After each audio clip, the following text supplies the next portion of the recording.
আমার বাবার নাম পারভেজ হোসেন। 2013 সালের ডিসেম্বরের 2 তারিখ আমার বাবাকে শাহাবাদ থেকে তুলে নিয়ে যাওয়া হয়। আমি 2.5 বছর যখন আমার ছিল তখন থেকে আমার আম্মু কোলে কোলে করে এখানে আসি। আমি বড় হয়ে গেলাম এখানে আসতে আসতে। এই শব্দটা অনেক ছোট, কিন্তু এর ভিতরে ঢুকে আছে হাজার হাহাকার, কষ্ট, কান্না।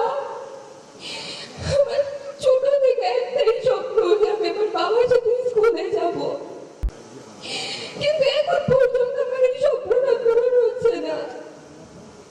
আমার এই স্বপ্ন থেকে আদৌ পূরণ হবে? আমার ভাই কি বাবার মুখটা দেখতে পারবে?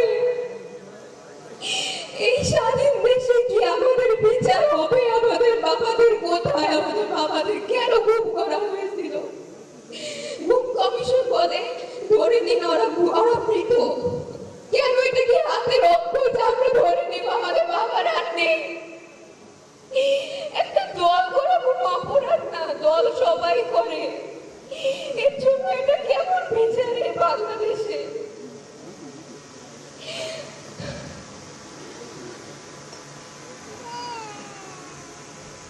বছর যায়, নতুন বছর আসে, কিন্তু আমাদের বাবার আসে না। আমরা একটা বছরের বেশি হয়ে গেল 5 আগস্টের পর, কিন্তু আমরা একজন ফেরত পেলাম না।